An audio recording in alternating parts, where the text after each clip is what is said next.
All right, so once upon a time. Oh yeah. Oh my god, what is this? Alright. Are you introing or am I introing? We can do one player each. Alright. Alright, I'll stop. I was gonna do Rifkin, but then I saw the butt next to his command center. Alright, in the bottom left-hand corner, in the blue shorts, no, not shorts, butt naked, it is Rifkin. Ooh, very fancy. And opposing him, in the red shorts. He's not butt naked. It is his opponent, Miker. I wanted to say Mike, but I was like, clothed. it's awkward scenario at the end. Yeah, so I know very little of this matchup. Oh, TVZ? I mean, TVP? Yeah. Where's the Zerg at? Yeah, that's what I'm saying. Before we get into the play-by-play, I think we should probably shout out to the fact that this replay is from the Twitch Rivals competition that we recently competed in. And this is game number 10 from the ladder competition. Yeah, and the contest was to see who could achieve the best win rate over 10 ranked ladder games on your main account. So everyone's playing on their main accounts for this. I believe Rifkin was Diamond 1, I think? When he started like doing the ladder in. I think that is the account he was playing on. What a sneaky oh my goodness. Sneaky factory down here, coming down from Rifkin. Yeah, there was actually a tooltip that was posted regarding the uniqueness of Terran. Terran can build their structures anywhere on the map. Zerg needs creep, Protoss needs pylon power, but Terran can build wherever they want to. So he's got the barracks in the main, but the factory is just south of the opponent's main base. Oh, and directly next to that factory, he's building a starport. Tech lab going down on that factory. It looks like it might be a proxy Banshee play coming down here from the good old Rifkin. Yeah, really, the only limit is your imagination. This could be anything. One thing that I struggle with when I play Terran is building the correct add-on.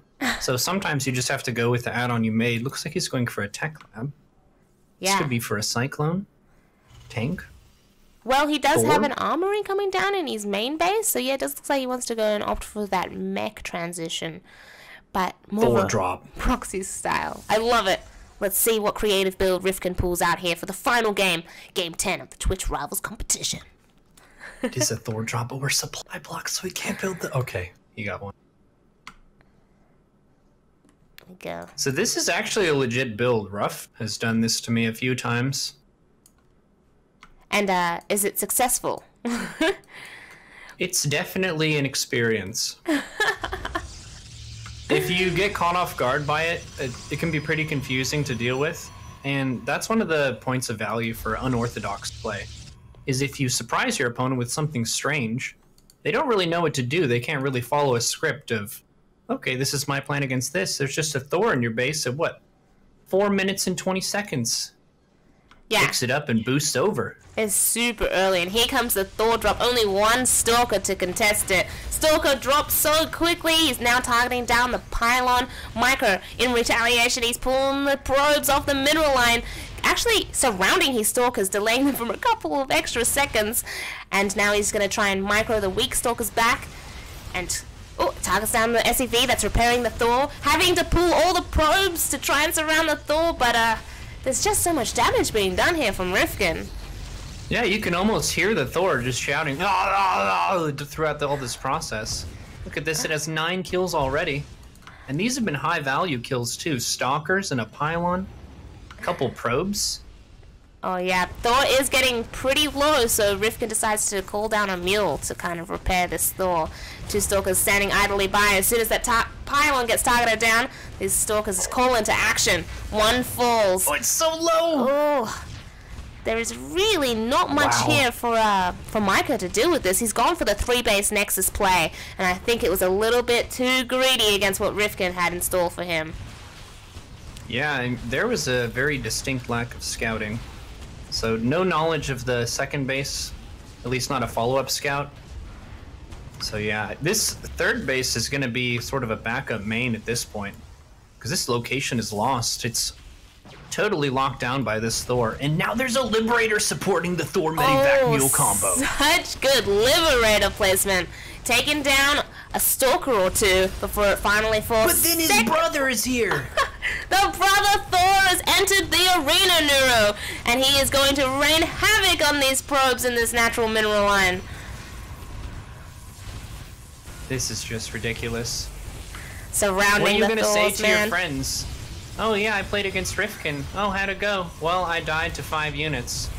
This What? intense micro coming down from Rifkin. It's like we're watching a GSL Code S player up in here. Yeah, his desk is about to catch on fire any second now with this APM. This Medivac is working overtime. 8 HP before finally dropping to a Stalker and a couple of probes, but he keeps the second Thor alive just to annihilate the rest of the probes, Neuro. There's no probes left in this natural mineral line. There's only 5 probes left on the entire map. That Thor had 37 kills before it died. He's at 39 worker kills total. Protoss is down to 5 probes, and one of the probes is even trapped between the gateways and the Nexus. Oh, that is just so depressing for this probe. He actually witnessed that entire fight go down and having felt completely helpless for it. Oh, and adding insult to injury, he even kills the trapped probe. Well, it was a life well lived. He witnessed many things. It was traumatic, but it's finally over. Well, it looks like Protoss has 2 bases, 7 probes, 1 observer, a stalker, and Crushing Sadness. Crushing Sadness, indeed. And on the flip side, Rifkin is sitting kind of pretty over here with 25 SCVs and 5 mules just to top it off. He still has a Thor remaining on the map, and a couple of Marines standing defensively. Yeah, some people might ask, well, is this an all-in? Not really. He has 3 orbital commands. He's working on his 4th command center. He's got gases behind this, so I don't know if you would call this a macro opening, but it was certainly heavy pressure. Oh, yeah. And that's it. GG goes to Rifkin, taking game number 10 in the ladder competition, in which I think he finished first, tied with UpATree. Yeah, he tied UpATree for first. And actually, I think I saw his reaction on Twitter, where he was just over the moon excited about this victory. He played like a champion. His micro was code GSL, code S. And we'll have to see him laddering more on his stream sometime. I know this is probably out of his comfort zone, and he doesn't really ladder on the stream very much. So I can only imagine the performance anxiety he was experiencing.